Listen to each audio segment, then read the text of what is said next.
We know what Hamas is. Some of us have read Hamas's charter from cover to cover. Yes. We understand it's a machine to destroy the state of Israel and to murder Jews, not just in Israel but subsequently around the world as well. Now, how do you arrive at some diplomatic compromise with an organisation like that? And the reality is that even if, let's say for tactical reasons, Hamas agreed to some kind of resolution, which they have done before. Right, and you can't rely on it. They've always broken their agreements. They always will. So the only solution with Hamas is to destroy it.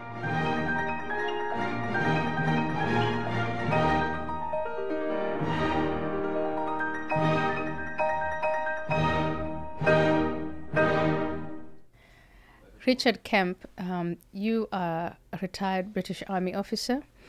You spent the last 3 decades fighting terrorists and insurgents around the world, including as commander of British forces in Afghanistan and Iraq. You've been present during each conflict between Israel and Hamas since 2008, and you've been in Israel since the beginning of the current Gaza war.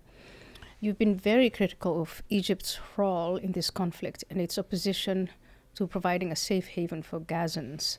Can you expand on this, please?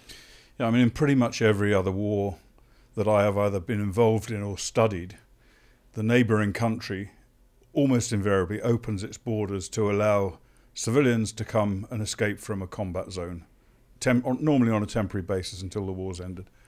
And just as an example, when Russia invaded Ukraine, shortly after that, 2 million Ukrainians left Ukraine and went to Poland, and a large number of Ukrainians went to other countries. That's not so with Egypt. Now, I can understand why Egypt has a problem with it, because some of these Palestinian organizations, when they've been to other countries in the Middle East, have caused big problems for those countries. I can see Egypt's perspective, although it is a bit different because there is the geography allows for them to contain the Palestinian refugees out of Gaza in areas that don't allow them to move around the country freely during the time they're there. The thing that does disturb me, I think, more even than Egypt's perspective, is the rest of the West. Yeah. The European countries who are clamoring and screaming about how terribly Israel is treating the Palestinian population. People are talking totally wrongly about genocide, unlawful killings, etc. But which ones of those have encouraged Egypt to open its borders, even said they'll help in some way? None of them, not one of them, including the United States under Joe Biden. And I think my suspicion, my strong suspicion, is that they also, like Hamas, they want to use the civilian population in Gaza as human shields. It sounds terrible, but I think it's true. They want to frustrate Israel's efforts to deal with Hamas and to achieve victory in Hamas. And that's one way they're doing it. I think that's one way of doing it. I think maybe there's also the presence of the Muslim Brotherhood in Egypt. Hamas being, the armed faction of the Muslim Brotherhood.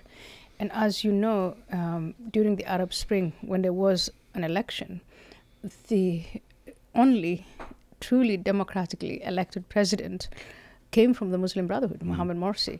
And so in a sense, I think the Egyptians feel threatened by welcoming, 1 million, 2 million potentially members of Hamas into Gaza. Yeah, so from Gaza into Egypt. I couldn't agree more, and that's why I say I have some understanding of the Egyptian position, but I don't think that's enough to stop them doing what they need to do, particularly when people are talking, as I say, wrongly about genocide. If every country has an obligation, every country who's a signatory to the Genocide Convention has an obligation to stop genocide, and one way of doing that is to allow the people out. And the other thing, of course, is that Egypt is legally obliged to take these refugees under both the International Genocide Convention and the African Union Genocide Convention, which Egypt is a signatory to. So there are problems, there are difficulties, but I do think a lot of lives could have been saved, and maybe in the future could be saved by Egypt opening its borders.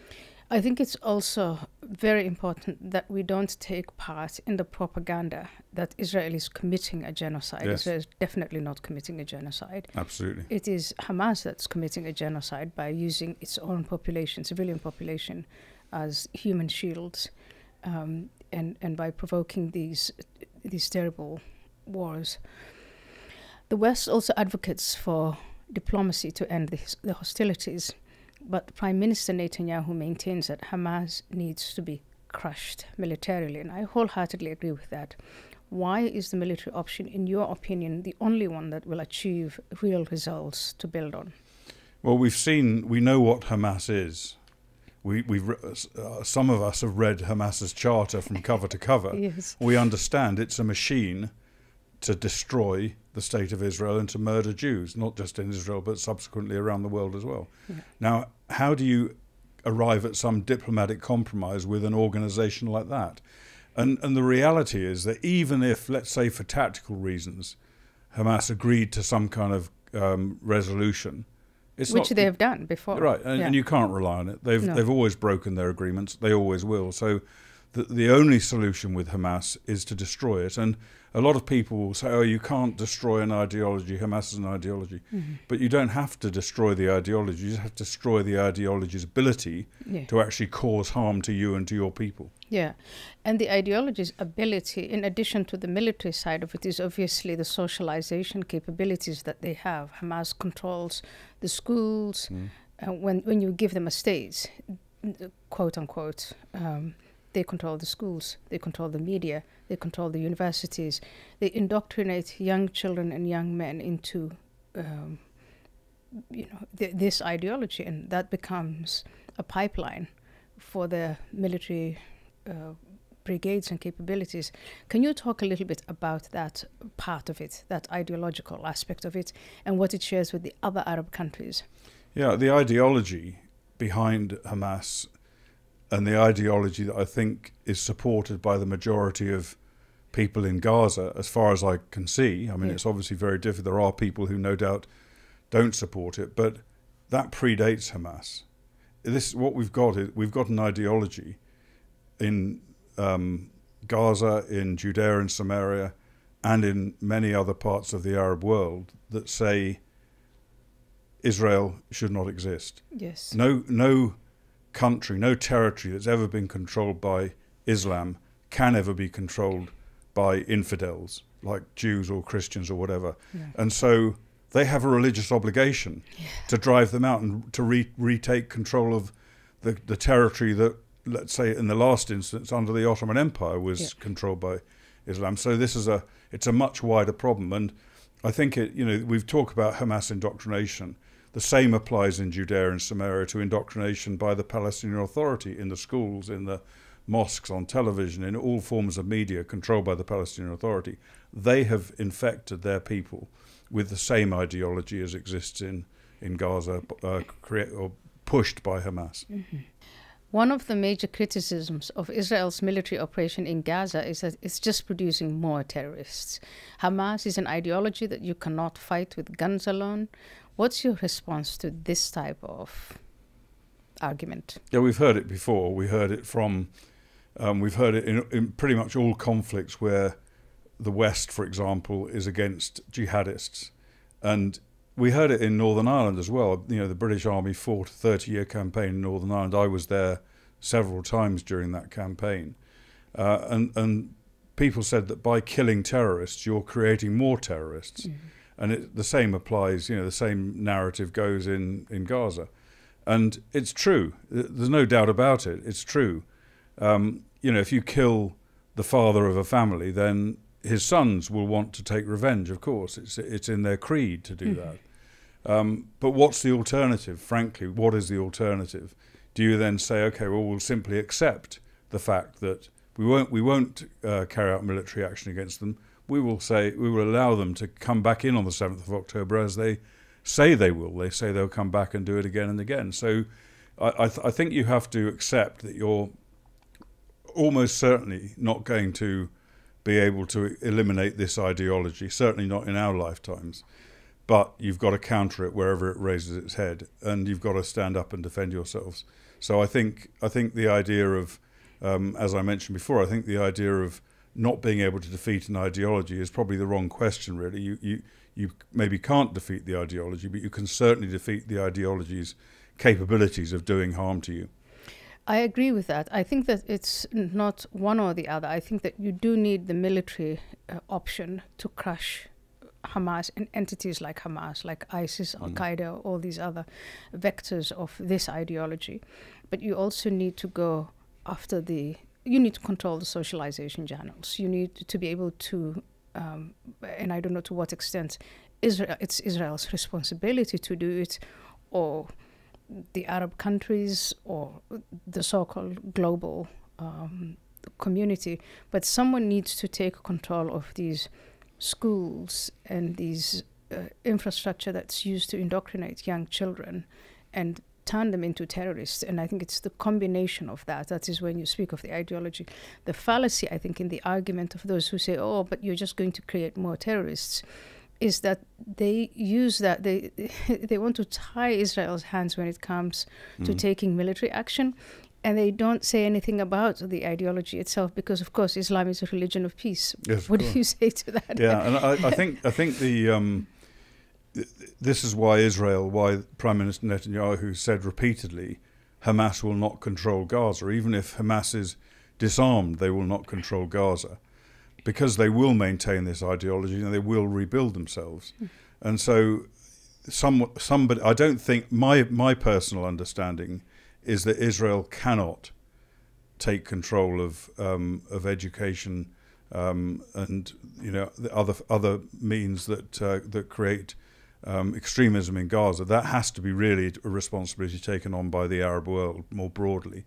And I know there are countries that are willing to at least play some role in that. Yeah. And the other aspect to it, I think, is that there is the issue of de-radicalization of people who have already been radicalized. That's, again, something I don't think Israel can do. Britain can't do it for its radicalized Islamic population, even though it kind of made an attempt to do so. It can't do it simply. Yeah. But countries like Saudi Arabia, Singapore, the UAE, they have the capability. How successful is open to discussion. But I think there's every opportunity for example, for Palestinian prisoners being held in Israeli jails to be maybe released, put in custody in countries that can actually de-radicalize them.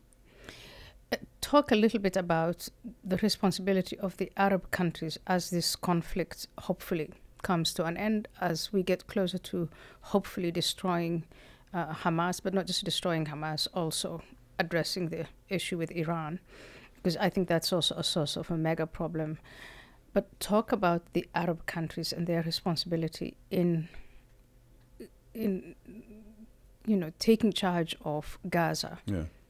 I think, one thing I would say is that most Arab countries, from my understanding and from my experience since this war began, are on the side of Israel. They may say something different, the external messaging may be different, but they've given a lot of support, both physical support and moral support, to Israel behind the scenes. Yeah. So I think that's an important point to note, because the Arab world has transformed since 1948, when it turned almost totally on Israel. Now there is a different perspective, and you mentioned Iran, and the Arab world is fearful of Iran, and many Arab countries see Israel as being a kind of a bulwark between Iran and themselves. Yeah. Particularly when over the Biden period, they were unable to rely on Joe Biden and the US. So I think that's, these considerations are very relevant to this discussion. And I think that there is the opportunity now in Gaza. Now, whether Trump's plan of evacuating many of the people out of Gaza would work, wouldn't work, I don't know. But what I do know is that I think Israel will have to maintain security control over Gaza. It will have to. It can't give that up to anybody. It's got to do it for the defense of its country. But administering Gaza and running Gaza could potentially fall to countries like the UAE, etc. Who I think I think there's a willingness there to do that in the right circumstances. I think so too. I think the UAE has actually been open about her support for Israel. Yeah. And there are citizens of the UAE who openly on Twitter support they support Israel, but they also criticize radical Islam, which they call radical Islam. They call it political Islam. They don't use euphemisms like the rest of us. Yes, don't indulge in this self-censorship stuff. Talking of these Arab countries, what is your take on Qatar and Qatar's role in this fight against jihadism? I think Qatar is a country that has to be watched very, very carefully, because it kind of likes to portray itself as being on all sides. And it sort of claims to be an honest broker between, let's say, Israel, the United States, Hamas, etc. But I think we have to regard that with immense suspicion, because Qatar has also been responsible for funding Hamas, for supporting Hamas, not maybe to the same extent as Iran, but certainly to a significant extent. And not only that, but also jihadists globally have come under support of Qatar. So I think we've got to be very careful. And as to the future, we're seeing maybe a growing menace towards Israel and towards regional stability from Turkey. And of course, Turkey and Qatar are very closely allied. So this is, I think, these are dangers that we will be seeing maybe emerging more in the future. Yeah. And perhaps when and if Iran is neutralized as a major threat in the Middle East and to Israel, if that happens, then I think that vacuum could well be filled by some kind of alliance between Turkey and Qatar. Yeah, Turkey is really the country, or rather, let me talk about the president of Turkey, Erdogan, is the guy who seems to get no attention. Is that because he's a member of NATO? And what does it mean for NATO to have full-blown jihadists as a member? I think it's a horrific situation, and it's already exists. You know, Erdogan supports Hamas. He supports Hezbollah. He funds them. He works for them. He encourages them. He enables them. So he is already a full-blown jihadist. Yeah. He's like a bit like Qatar. Turkey is double dealing, particularly under. I'm not saying if Erdogan is gone, then it'll be the same situation. It may be more of a personal agenda than a national agenda. But he's also been double dealing with the Russians as well. So you've got a NATO country that is kind of working in the enemy's camp as well as in the NATO camp. And there's a lot of talk among other NATO members about the potential to expel Turkey from NATO. Certainly it's on the agenda of a number of countries, but it's not possible. It's physically impossible to expel any member of NATO without unanimous agreement of all the members. That includes Turkey, who aren't going to vote to expel themselves. There may be, in some quarters, this strategy of just waiting Erdogan out in the hope that either someone else is elected or that when he dies of natural causes, something else will happen. Do you see any merit to that strategy? Is he the only jihadi, or is there an infrastructure in Turkey that's going to outlast him? Well, I think the latter. I think there is an infrastructure that will outlast him, but that doesn't mean to say that necessarily they will have the same level of extreme views as he does. And it doesn't necessarily mean that they will in perpetuity be in control of Turkey. We can hope, and perhaps those people in a position to do so can influence the outcome of this situation. But I think it's a very dangerous. It has the advantage of. I mean, there are advantages to Turkey. It has a foot in both camps in some ways, and that can be advantageous. But it has to be, I think, carefully monitored and watched and dealt with if and when it goes too far in, shall we say, the wrong direction. And I know the Israelis are very concerned about the possible, not only Turkey's backing for proxies like Hamas, like Hezbollah, like the jihadists that are now running Syria, but they're also concerned about the potential for direct confrontation between Israel and Turkey. Yeah, I think that is. I've been watching Turkey very carefully and Erdogan's rhetoric against Israel. Yeah. But on the other hand, I've also been watching Turkey and Qatar's presence and influence in the United States. Right. What is your take on their relationship with the Trump administration? To be entirely honest, I don't know. I don't know what the relationship is. I don't believe that. I don't believe that President Trump, as an individual, is a man who will be influenced against his country's interests by either Qatar or Turkey. But I do know about the immense influence that exists in the United States and in other countries as well, including Britain, particularly of Qatar, but also of Turkey. Yeah. Turkey's been a terrible actor.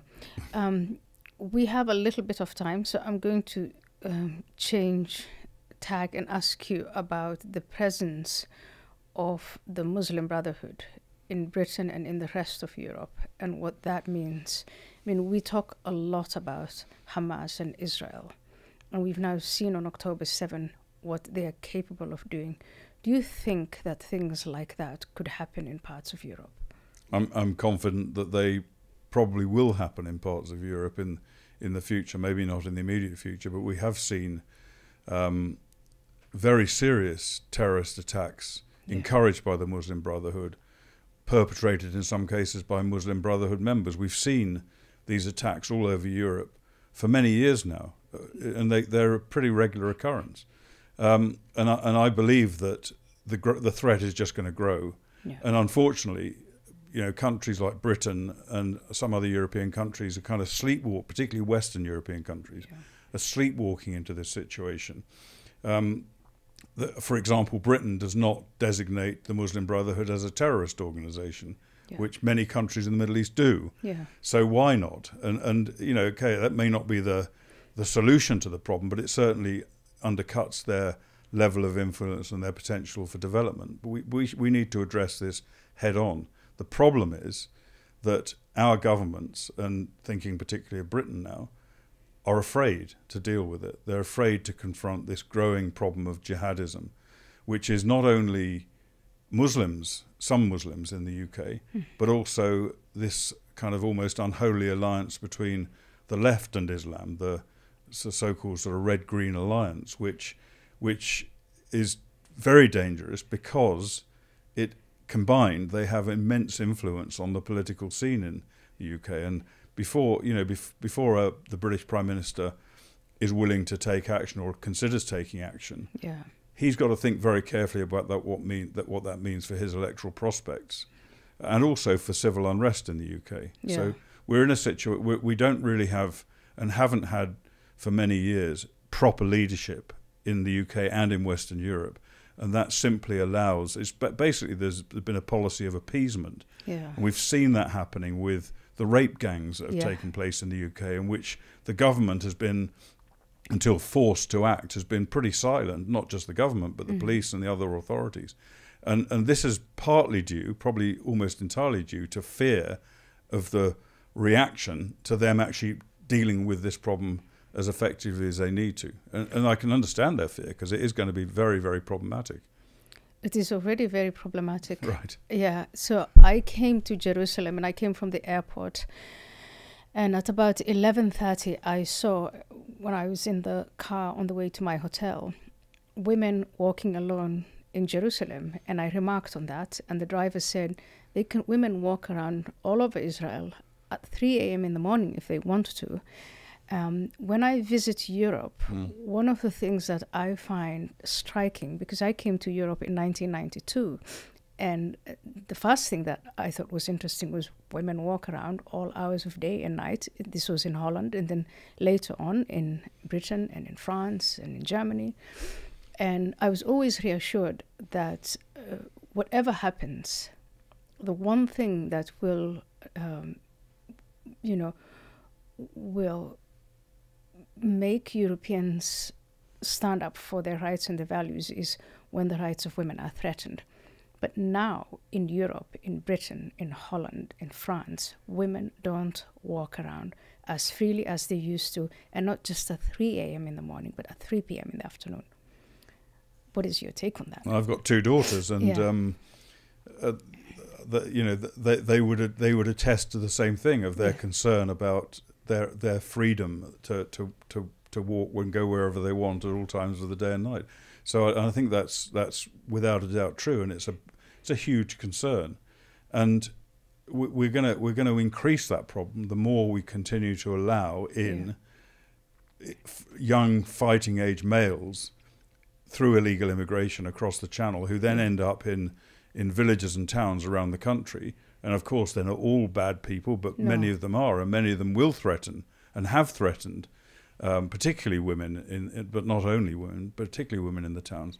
So, we're in a really bad situation. And you said you thought that maybe British people or European people would stand up for their way of life when the rights of women became under threat. There's no sign of that. There is No. absolutely no sign of that. Yeah. And I think part of the reason is because they're kind of almost forced to really accept the situation as it is. You know, when you have people like the Mayor of London saying it's just part and parcel of life in a big city these days, and they're forced to accept that by not only politicians like the Mayor of London, but also by the media, particularly the BBC, who will do their best to suppress a lot of the stuff we've been talking about. So I'm not saying people don't know about it; they do know about it, but they're kind of afraid, I think, to stand up for themselves and stand up for their values, and that goes not just for ordinary people in the street; it goes for their political leadership. Absolutely. So part of it is fear. Yeah. Fear of not getting votes, fear of social unrest. I think the element of fear is there. But there's also a different element, which you alluded to earlier, which is this alliance between the left, the far left, and Islamists, where through diversity, equity, and inclusion, an institution like the BBC has been captured, or the Labour Party has been captured, universities, schools, and so on. And so there is this incredibly...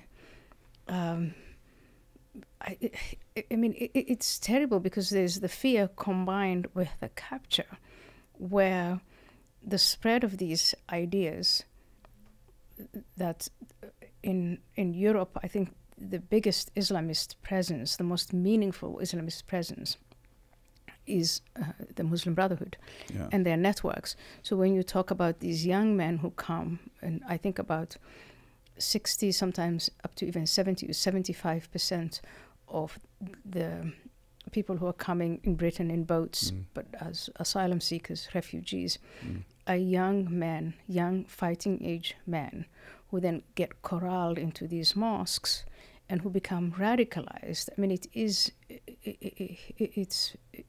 remarkable that you could be a Syrian, teenager in Syria and be secular to a certain degree, and then you go to Germany, you go to the mosque there, and you become a raving jihadi maniac. And that happens, and the authorities are watching this on the one hand because they're afraid of it, and on the other hand, maybe wink, wink, they're letting it happen.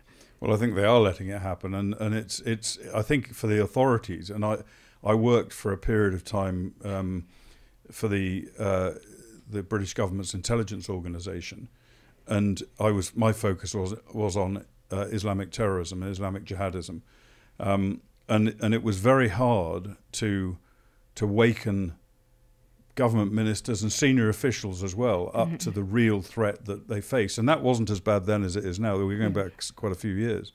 It's just got worse and worse and worse because of I think I go back to what I said before, it's a reluctance to actually confront the problem. But I mean, I was at school long before you were born. I was at school in the 1970s. And even back then, I went to a decent school. It was a state school, but it was a decent, broadly conservative leaning school. But even then we were taught, when I was at school, we were taught to hate our country. We were taught we are horrible people, we're imperialists, we owned slaves, we dominated and subjugated a lot of the world. We have everything to be ashamed of, and we shouldn't be proud of our country. There should be no sense of patriotism. And that led to two things. And of course, since the 70s, it's gone like that. It's climbed, immeasurably. And it led to two things. One was, how do you expect, and we had a lot of immigration at that time and in the subsequent years, how do you expect immigrants to come into the country and meet the people who say, please come into our country and join us. We're a terrible country, so you do your own thing. You don't adopt our culture, just do your own. And the second thing is it does, indoctrinates the indigenous population in the UK progressively over many years. Those people that I went to school with, some of them became teachers. They taught the kids that they were teaching the same stuff, and so on and so on and so on.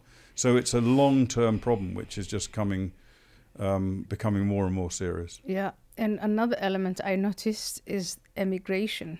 So there was this phenomenon when I lived in the Netherlands where when they bring in more immigrants into a neighborhood, what would happen was called white flight, where the native population would move a neighborhood down the road. And then it became to the suburbs, and then it became to the countryside. And now they're moving out of these countries. And so you also have that brain drain and economic drain. And so the economic circumstances of these European countries are becoming ever worse for the working class. The working classes are feeling pressed. There are all these conversations about the failure of multiculturalism. The process that you were describing was this philosophy of multiculturalism. Let them be, let them have their culture, and why is our culture better than theirs? You know, that nonsense.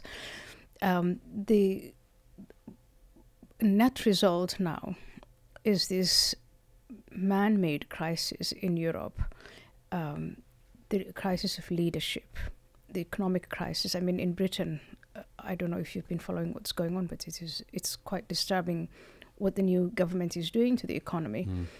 And part of me thinks these European countries are condemning Israel for standing for its own national sovereignty and fighting this enemy alone, but they've welcomed the enemy and it's about to happen to them.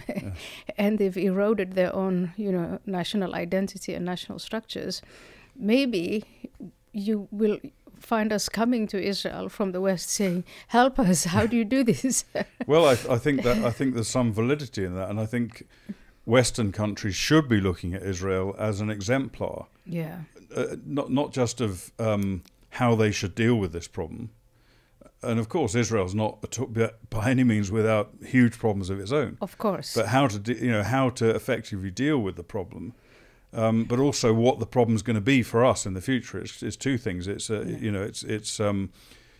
ideas on how to counter the threat, but also the kind of mirror or a telescope, shall we say, into our future, maybe not too distant future.